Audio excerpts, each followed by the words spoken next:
बहुत premiere doctor थे वो। उनको माना जाता है कि he was a magician with hands. 600-700 kilometre रात के टाइम पे डॉक्टर साहब जो है वो उन्होंने अपना कमिटमेंट दिखाया टू हिज प्रोफेशन और डॉक्टर साहब चल दिए ड्राइव करके। होने लगी बारिश।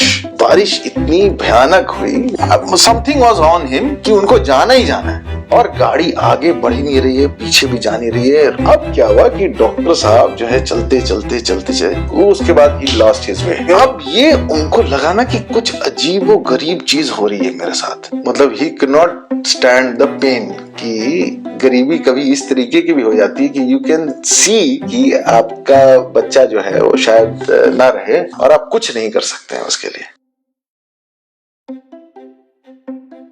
एसी सर्विस करा लिया आप? हाँ मतलब वो तो कराए, अभी एक बचा हुआ है। तो इस्तेमाल कर लिया, चालू कर दिया? ठंडा पड़ा हुआ महाराज। फरवरी में भाई साहब तप रहा था, मैंने एसी सर्विस करा ली, मैं कहा जल्दी करा लो इससे पहले भीड़ हो जाए। नहीं, मैंने भी उसी गलती में कराया।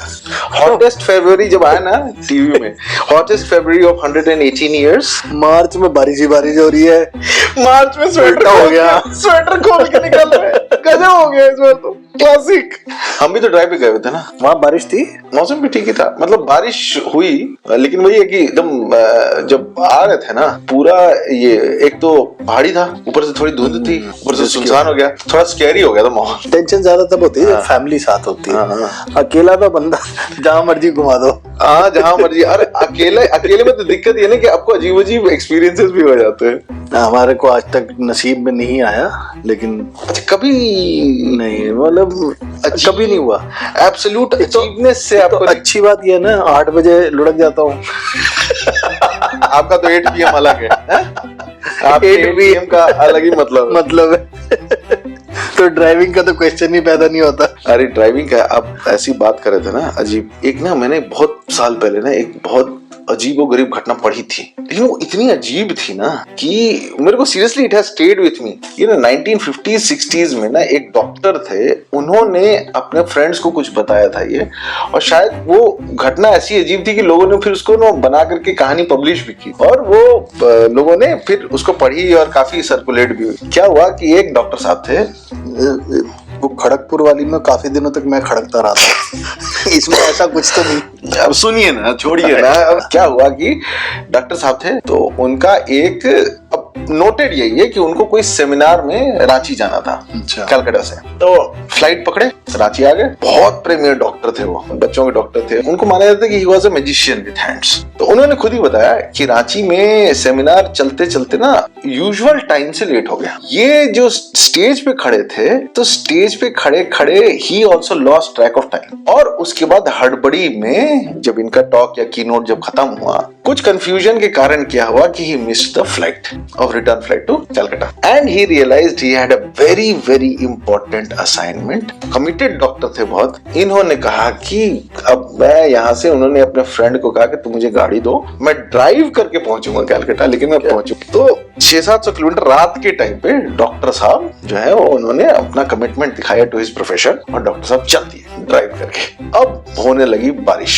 अब बारिश इतनी भयानक हुई और रास्ते में वाटर लॉगिंग ये वो, मतलब समथिंग वाज ऑन हिम कि उनको जाना ही जाना है। सारे 7 समुंदर पार करने के मूड से वो बिल्कुल चलाए जा रहे थे गाड़ी। तो 7 समुंदर पार तक तो नहीं गई वो, 1-2 समुंदर जब तक उसने पार की तो गाड़ी के साइलेंसर में घुस गया पानी।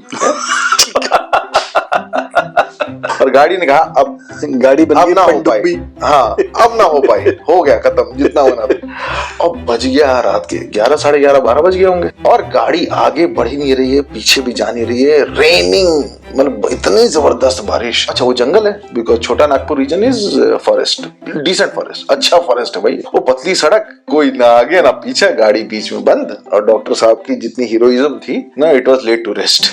अब रियलिटी वाज चेकिंग इन। अब अंधेरी रात में उन्होंने सोचा कि अब बारिश में तो और कोई रास्ता है नहीं, गाड़ी तो छोड़नी पड़ेगी और मुझे सबसे पहले तो I need to take shelter. और जंगल के अंदर शेल्टर लेना एडवाइजेबल नहीं है, क्योंकि शेर तो छोड़ दीजिए, तेंदुआ ज्यादा खतरनाक होता है। अब उस अंधेरी रात में डॉक्टर साहब को जो भी पगडंडी दिखाई दे रही थी उस पे रात को डॉक्टर साहब चलने लगे। तो सेटिंग सब समझ रहे हैं, सेटिंग शुरू हो रही है।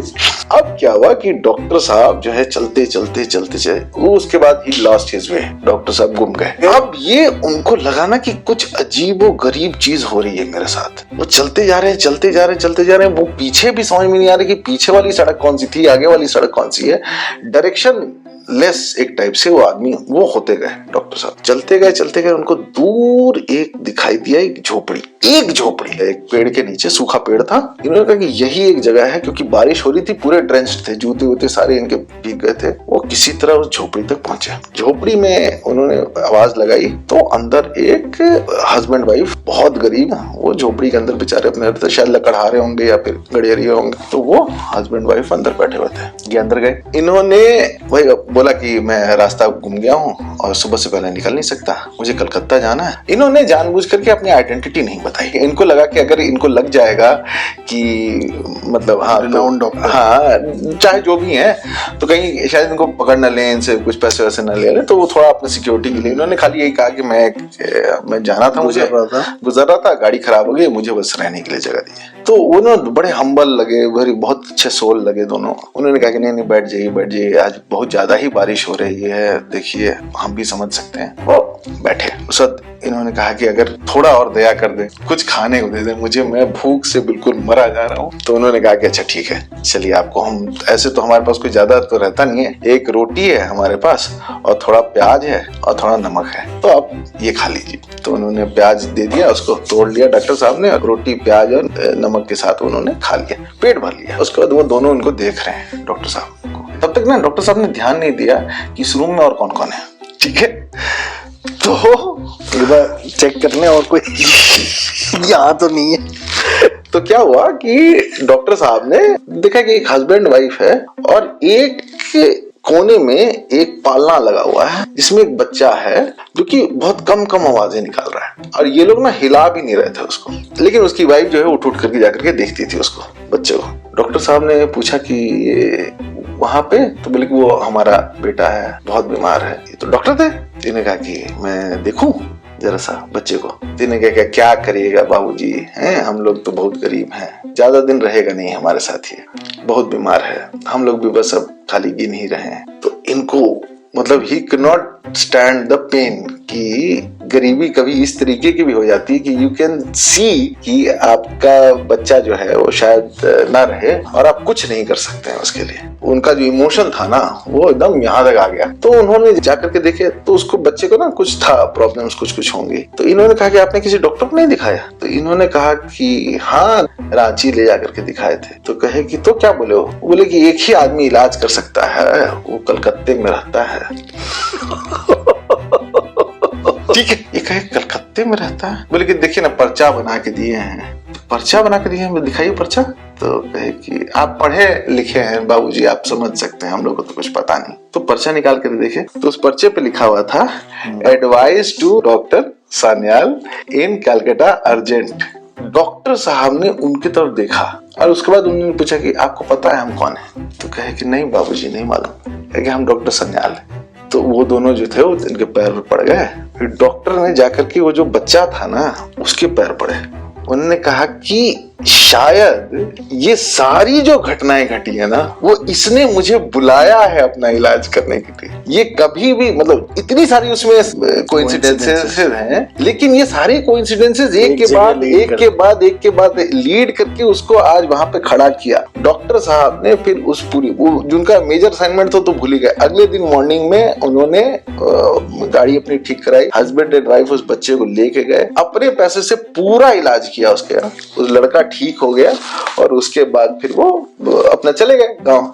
लेकिन ये कहानी डॉक्टर साहब 10-20 साल तक ये कहानी सुनाते रहे कि हमेशा हम ये समझते हैं कि एज डॉक्टर्स ठीक है we are the representatives of God, लेकिन जो ऊपर है चाहे नीचे है चाहे जो हम सबको सराउंड कर रहा है ना वो इतना ताकतवर है कि वो कौन सी घटना आपसे कब करवा दे इसका मतलब आपके पास उसका कोई ना अंदेशा कभी हो सकता है आपको, ना आप केवल उसके सामने नतमस्तक हो सकते हैं।